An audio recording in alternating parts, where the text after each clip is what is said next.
Now we shall see, we have seen the different preparation of haloalkane and haloarene. Now we shall see the nature of carbon halogen bond. So what is the nature of carbon halogen bond? Halogen being more electronegative. So X is halogen being more electronegative will pull this pair of electron towards itself. As a result, partial negative on halogen atom and carbon gets partial positive charge. So what is the nature? It's having a polar nature. So the carbon halogen bond has polar character, and the order of the reactivity of alkyl halide will increase as the size of the halogen atom increases. See, if this is a carbon, this is a halogen atom. If this is fluorine, the carbon size will remain same, but the size of halogen atom will go on increasing. When the size goes on increasing, this bond distance, the bond length will also increase. As a result, what will happen? Less energy is required to break the bond. So bigger the size of halogen atom, more will be its reactivity. So carbon iodide, that is Ri, will be more reactive than Rx. Now the next term in this, what we are going to discuss is about the dipole moment, which will have high dipole moment. Now if I talk about CH3Cl, CH3F, CH3Br, CH3I, the one halogen which has more dipole moment. Now dipole moment mu is a product of charge and displacement.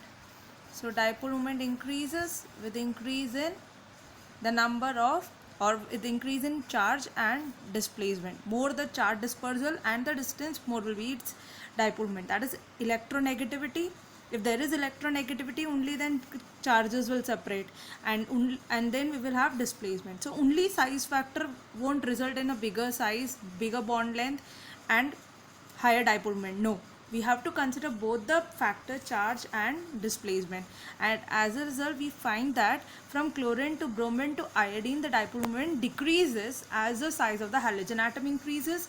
Why? Because the electronegativity decreases. So that is the reason. So we expect CH3F to have more dipole moment, but CH3Cl has higher than CH3F. Now here the reason is F has small size, charge is more, electronegative character is more, but displacement is less. But CH3Cl, Cl have electronegativity compatible as well as displacement distance is big, so it will have more dipole moment. So the correct order of the dipole moment is CH3Cl, then CH3F, CH3Br, and finally CH3I. So this is the correct order of dipole moment. So carbon halogen have polar nature. Now the next topic that we will discuss is peroxide during the addition of alkene HBr. When we take HBr, we add alkene, we are adding HBr. If the reaction is taking place in presence of peroxide, then we will get two products, and the negative part, the bromine, will go to that carbon having more number of hydrogen atom in the double bonded carbon, and that would be the major product. तो क्या हो रहा है? Double bond है, हम HBr add कर रहे हैं, बट किसके प्रेजेंस में ऐड कर रहे हैं? पेरोक्साइड. तो खराश फिर क्या कहता है? जब भी हम HBr अनसिमेट्रिकल एल्कीन में ऐड करते हैं, तो Br उधर कार्बन, उस कार्बन पे जाएगा जहाँ पे हाइड्रोजन का नंबर ज़्यादा है. Don't tell me this carbon because this is not double bonded. You need to consider only these two carbon. So this would be the major product, and that too in which case of halogen? HBr, not HCl, not HI, not HF, only HBr. And this is called anti-Markovnikov rule or peroxide effect. Now the next thing, the next reaction that we have discussed is elimination reaction. So we shall discuss elimination reaction.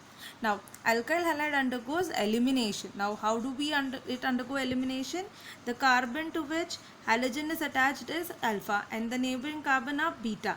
बिल्कुल जो carbon, जिस carbon पे halogen attached है वो तो alpha माना जाता है, और उसके बिल्कुल नेक्स्ट वाला कार्बन बीटा. तो इस कार्बन के नेक्स्ट ये भी है, इस कार्बन के नेक्स्ट ये भी है, और क्या तीनों बीटा सेम है? तीनों सेम में CH3 है. So when you take an haloalkane reacting with KOH in presence of ethanol, so you have an alcoholic KOH. Now what is the need of alcoholic KOH or KNH2? They act as a strong base.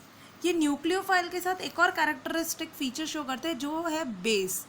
तो what is the role of base? Bases are actually used to remove H plus.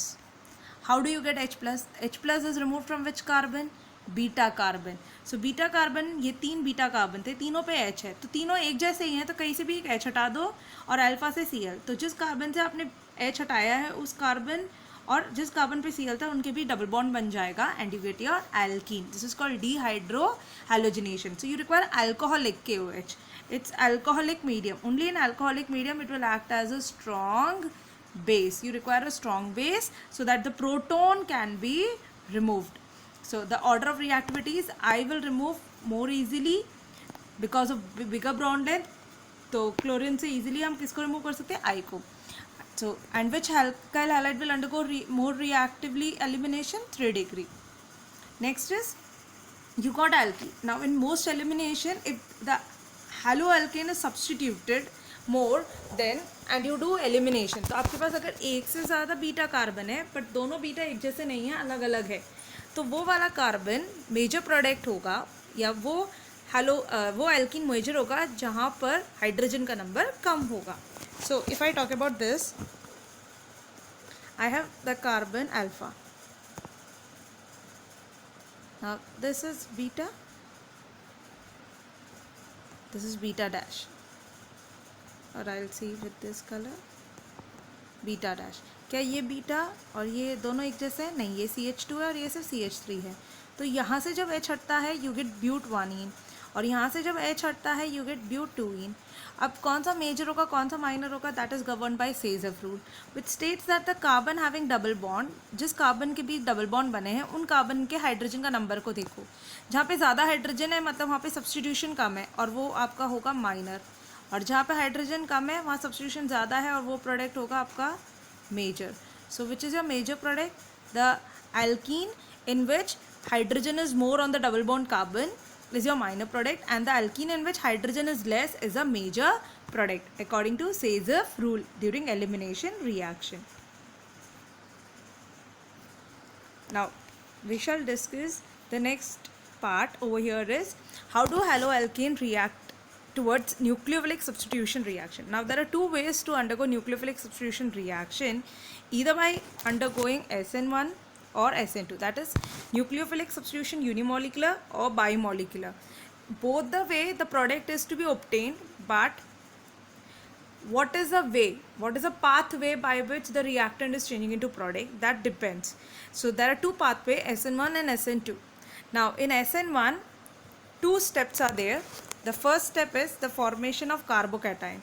So if you have Rx, it will first form R plus and then X minus, and this R plus will then react with the nucleophile, let it be OH minus, to give R OH, and X minus was already removed, so you get the substituted product. So here you get a carbocation, and which haloalkane will form more stable carbocation? 3 degree.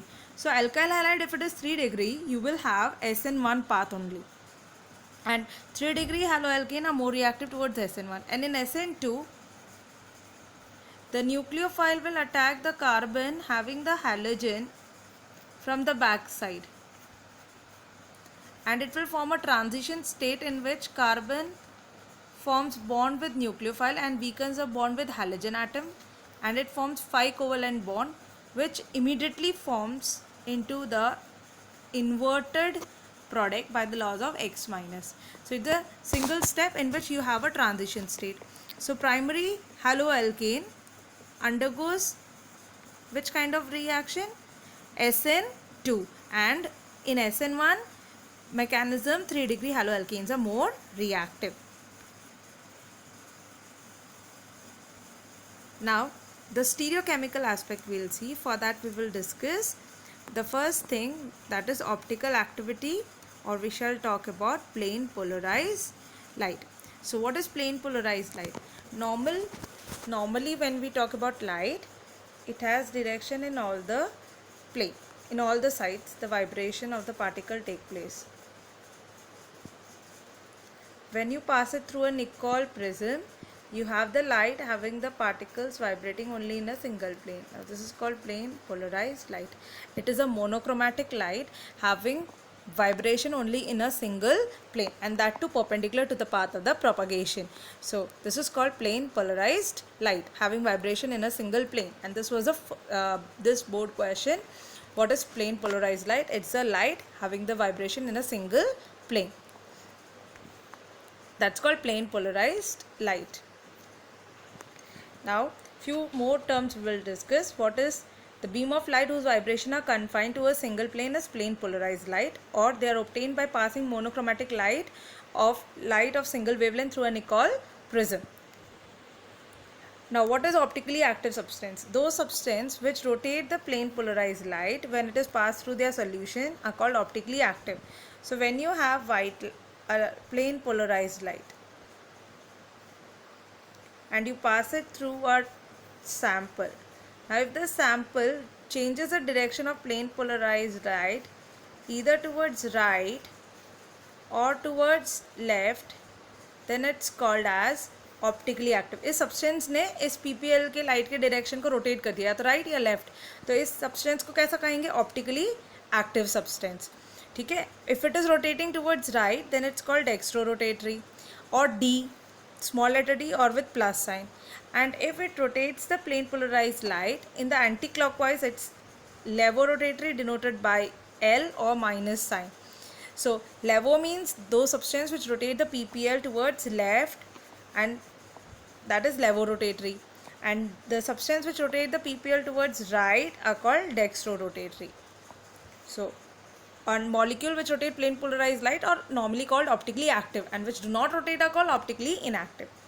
Now if all the four substituents attached to the carbon are different, the molecule lacks symmetry. Obviously बात है, जब carbon चार अलग group से जुड़ा हुआ है, let that be A, B, C, D, then it does not have any symmetry. कहीं से भी देख लो वो अलग ही है, सिमेट्रिकल नहीं है. तो ऐसे मॉलिक्यूल को क्या कहेंगे? This molecule is not symmetric, it's called as asymmetric molecule, and the carbon is called as chiral. Any object which is non-superimposable on its mirror image is said to be chiral, and the property of being chiral is known as chirality. A chiral object is called disymmetric. Example, right and left hand are non-superimposable as shown in the figure. So we have earlier also we have done this. I'm just going through the topic. What do we mean by chiral? So whenever you have chiral, that means there is less symmetry. Now when I talk about my hands, these are my two hands. When I keep one above the other, I don't need to rotate it. Normally just place one above the other as seen over here. So are they overlapping with one another? No. So they are non-superimposable, and such things are called as chiral. So if I talk about this carbon atom over here, it is attached to OH, CH3, one H, and one is propyl group. So this carbon is attached to four different groups, so this is called as chiral carbon.